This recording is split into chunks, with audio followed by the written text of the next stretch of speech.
নমস্কার, আমি সুস্মিতা চলে এসেছি আর একটা নতুন ব্লগ নিয়ে তোমাদের সামনে। Simple lunch menu. আজ রবিবারে সিম্পল লাঞ্চ মেনু। রবিবার মানেই সবার বাড়িতেই একটা জমজমাট খাওয়া দাওয়ার ব্যাপার থাকে, তবে আমাদের বাড়িতে আজকে জমজমাট কিছু নেই, খুবই সিম্পল সাধারণ খাওয়া দাওয়া। তার কারণ খুব গরম পড়েছে তো, সেই কারণে। এই যে দেখতে পাচ্ছ, এটা হলো নোটে শাক, সাদা নোটে শাক ভাজা, রসুন সম্বার দিয়ে করলাম। বেশ ভালো লাগে খেতে, আমি তো খুব ভালোবাসি। তোমরা কে ভালোবাসো জানাবে কমেন্টের মাধ্যমে। আমার বেশ ভালো লাগে, আর আমাদের বাড়িতে শাকটা খুব চলে, মানে শাক সবাই ভালোবাসে খেতে। আর করব এখানে আরেকটা আইটেম করছি, সেটা হলো শুক্তো, লাউ আর সজনে ডাঁটা দিয়ে শুক্তো। এটা হয়তো তোমরা কেউ কোনোদিন খাওনি, এটা আমার সম্পূর্ণ রকমভাবেই আমার ব্যক্তিগত রেসিপি, তোমাদের সঙ্গে শেয়ার করছি।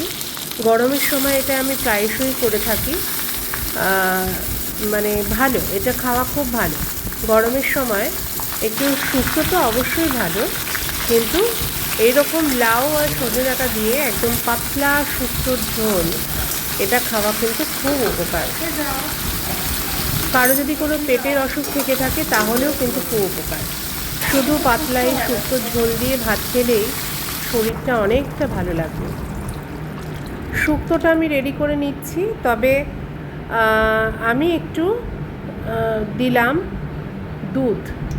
তার কারণ একটু দুধ না দিলে ভালো লাগে না, একটু কাঁচা দুধ দিলাম।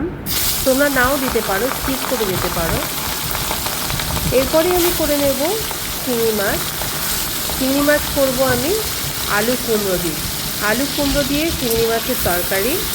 বেশ ভালো লাগে খেতে, অনেকেই ভালোবাসো খেতে, আমার তো বেশ ভালোই লাগে আলু কুমড়ো দিয়ে চিংড়ি মাছের তরকারি।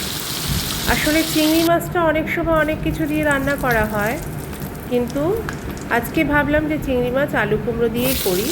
তার কারণ অন্য কোনো মাছ সেরকম একটা খাওয়ার ইচ্ছে নেই। আর আরেকটা ব্যাপার হলো, আমাদের বাড়িতে ওই চিংড়ি মাছটা শুধুমাত্র আমার ছেলেই একা খায়, তো সেই কারণে চিংড়ি মাছটা আলু কুমড়ো দিয়ে করলাম, যাতে ও দুবেলা খেতে পারে। ওর একার জন্যই করলাম, আমিও একটু টেস্ট করে দেখব কেমন হয়েছে। আলু কুমড়োটা ভালো করে ভাজা করে নিলাম জিরে তেজপাতা সম্বার দিয়ে।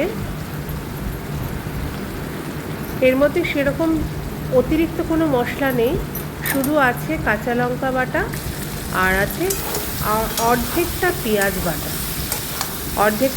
বাটা। তার কারণ পেঁয়াজ বাটা দিলাম এই কারণে, এখনকার পেঁয়াজগুলো দেখছি সেদ্ধ হয় না, তেলের মধ্যে দিলে একদম গোটাই থেকে যাচ্ছে, সে কারণে পেঁয়াজটা বেটেই দিয়েছি। এখানে আমার আলু কুমড়ো কষানো একদম কমপ্লিট। এবার আমি জল দিয়ে দিলাম, একটু ঝোলঝোলি করব, শুকনো করব না, তার কারণ আর কিছু তো রান্না করিনি, সেই কারণে একটু বেশি করে জল দিচ্ছি। ঝোলটা ফুটে উঠলে এই যে চিংড়ি মাছগুলো আমি ছেড়ে দিলাম। মোটামুটি সেমি গ্রেভি যাকে বলে, খুব সুন্দর লাগে খেতে।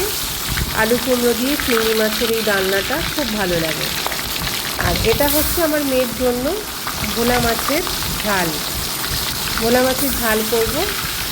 ভোলা মাছ কাটাটা তোমাদেরকে দেখাতে পারলাম না বন্ধুরা, দুঃখের বিষয়। বিশাল বড় একটা ভোলা মাছ ছিল, যাই হোক কেউ আমায় কেটে দিয়েছিল, তো অর্ধেকটা আমি অন্য একদিন করেছিলাম, আজকে এই বাকিটুকু করলাম। ভোলা মাছের ঝালটা করার জন্য এই কালো জিরে ফোড়ন দিয়ে দিলাম, সর্ষে পোস্ত বাটা আর পেঁয়াজ আর কাঁচা লঙ্কা বাটা। এই হচ্ছে আজকের মেনু বন্ধুরা, রবিবার।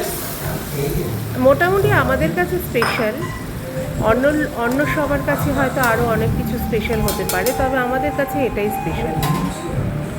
ভিডিওটা ভালো লাগলে লাইক কমেন্ট শেয়ার করো। সাবস্ক্রাইব করতে কিন্তু ভুলো না। সাবস্ক্রাইব করলে এরকম অনেক ঘরোয়া রান্না তোমরা দেখতে পাবে।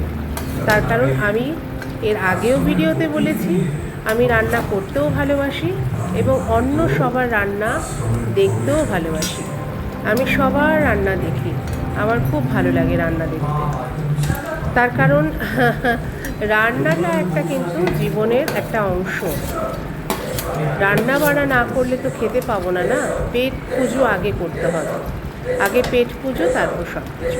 আজকের মতো এখানেই বন্ধুরা।